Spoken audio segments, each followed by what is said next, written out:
Welcome everybody to another patch notes breakdown, but this time it's not Smite. We're talking about Divine Knockout and the upcoming Zeus update that will be dropping tomorrow on January 3rd.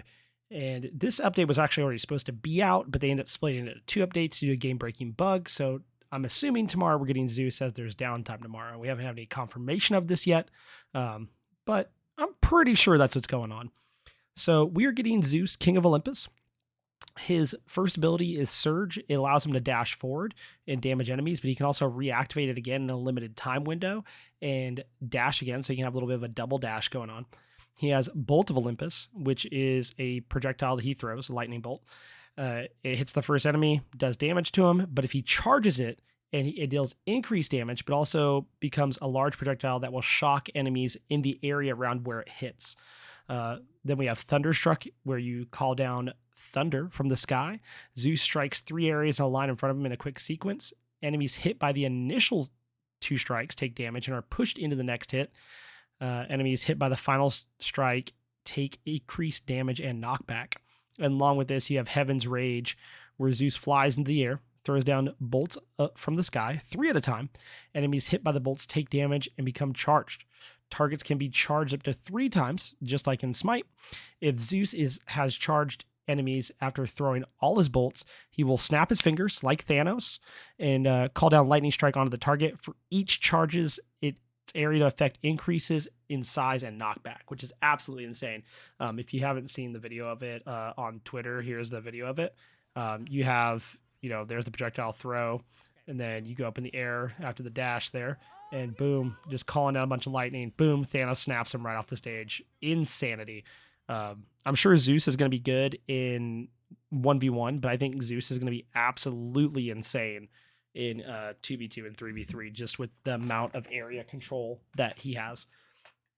Along with that, we are getting a skin called Cyberforge Zeus along with that, so I think that's going to be pretty sick. We're also going to see some core combat changes due to the movement abilities on a few gods here, where they're going to add a 0.2 second delay from the point that you can cancel or recast the movement abilities, which I think is good because you kind of could instantly do it before. This is going to affect Athena, Thor, Susanoo, Arthur, Thanatos, and Izanami. I think this is a good change. Obviously, we'll have to see how it feels, but in general, I think that will feel a bit better when playing against those gods. So they had 2 problems with the current movement ability in the dev notes here. The first is players were able to cancel very early in order to reset aerial attacks, which is true. This is causing major imbalances and would in the end mean we would need to redesign air attacks for characters like Susanoo, as they push players quite a lot and could be used to eliminate opponents early. You can also see this with the Amaterasu one, where if you can get her uprising and get the air attacks in, like the light, and then dash, and they don't dodge out of it. If you use Unrelenting Assault and you her dash ability, you could take someone off the stage and KO them pretty efficiently. Secondly, the ability and animations were never designed to be instant confirm, and therefore would lead to some problems where players could still hit characters confirming their movement ability cast. The way our game works, the capsule stays where the movement ability is confirmed. So if you confirm straight away, you could get hit while you're animating in the air. And I think we've seen some instances of this when I play the game. So this is definitely going to feel healthier overall across the game. And it says we've implemented a technical design that prevents multiple players keeping enemies in long combos. When the system detects abusive combos being performed, it will apply a knockback to the victim in order to break the combo. This change will help prevent infinite combos in 1v2 and 1v3 scenarios. This is kind of like the DR change in Smite. It's going to be really interesting. Again, I think this is a good health for the game type of mechanic, where it does at least give you a chance to try to fight back in the 1v2, 1v3 scenario. But you're most likely probably still going to get bopped. Cratering force, the force at which you bounce off the ground after a spike, will now be increased by your percent of vulnerability. This will result in spikes not allowing to link into different attacks and effectively negate the ability for spikes to be used to chain combos together beyond certain vulnerability. Interesting. Another really good change here. Basically, if you could spike and if you're always kind of doing the same bounce off the ground every time, then you could be able to combo easier. Change it to be vulnerability makes it a little bit more skill based. It also allows that person to hopefully have a chance to get out. So some good changes there across the board for the health of the game. For God balance, Amaterasu, they said, the uppercut does not read well as it's a bit too fast, and there is too much leeway for players to counterattacks with this fast ability startup. The change should help reduce the ability for Amaterasu to counterattacks while improving readability. So they changed the startup to 0.25 seconds from 0.2. Not a drastic change, but it's a nice little tweak. They made sure uppercut is sending opponents forward in the bug fixes. For Arthur's projectile needs to be more aggressive, so we think the extra projectile speed will help that. We also want to encourage Arthur players to play around with the ultimate a lot more than currently done, so his ultimate received a substantial buff. And I'm not going to lie, KA buff ult is pretty good. So to see it get buffed because it wasn't being used a lot, I think is an interesting change here. So Soaring Edge increased wave / projectile speed by 10%, and Might of Excalibur increased the duration to 13 seconds was 11, even though the tooltip said 10 in the game.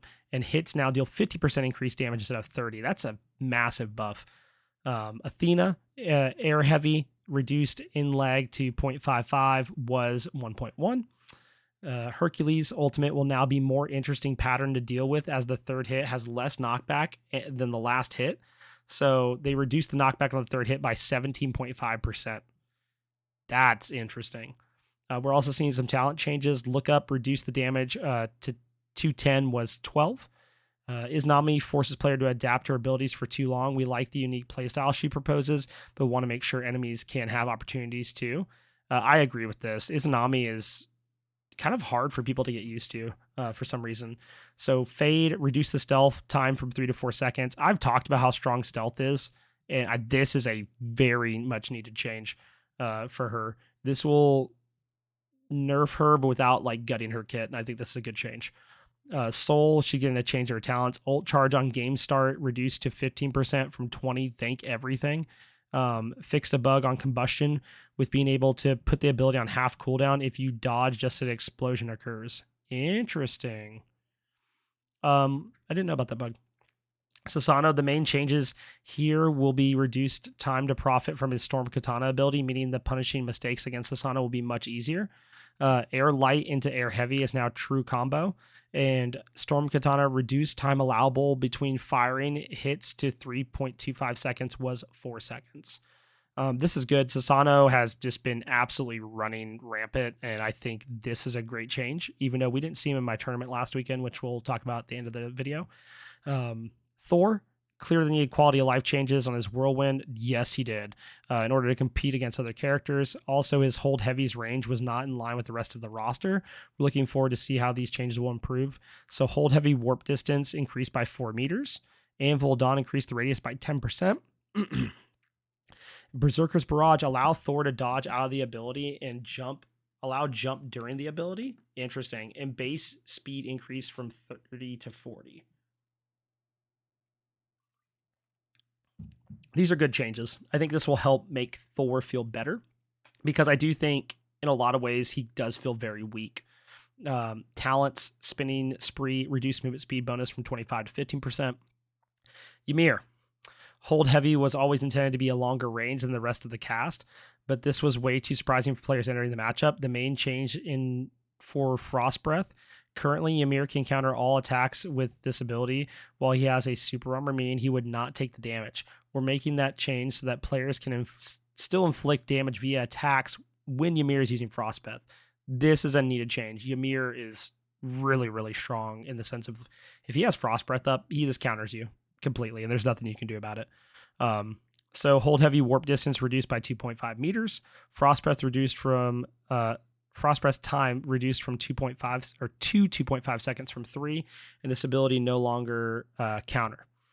Talent's frostbite damage reduced to 6 per crater was 8, and capped the amount of crater per wall maximum to 2 and was infinite. If you haven't seen the Hatmaster video, and it's insane the amount of damage you can put out. There's other videos too, so make sure to check those out. Before we get out of here, let's talk about a few other things. They did release the Founders Roadmap. Obviously, we got release 1 already. We already got the Shrine map, which is absolutely amazing, along with some balance changes. We're getting this Zeus patch. That's the one we're currently talking about. The next release we're going to get, I'm assuming this is Sung Wukong, but in the comments below, let me know who you think it is. We're getting 2 new dual maps, a quest system and a login reward system. And then finally release 3, we're going to get a Norris. It's all Norris themed. So we're getting Norris Realms, God release, new 3v3 map, new dual map. Who do you think the Norris God's going to be? I've had some guesses myself, but tell me what you think.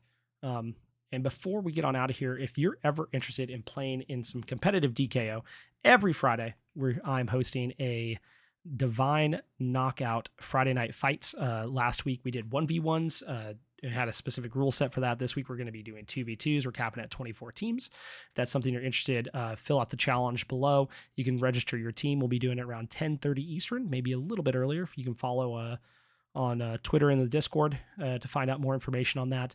But I look forward to seeing y'all later. And if you ever have suggestions on what you'd like to see going forward and how these videos can be made better, always make sure to say something. Take it easy. Bye.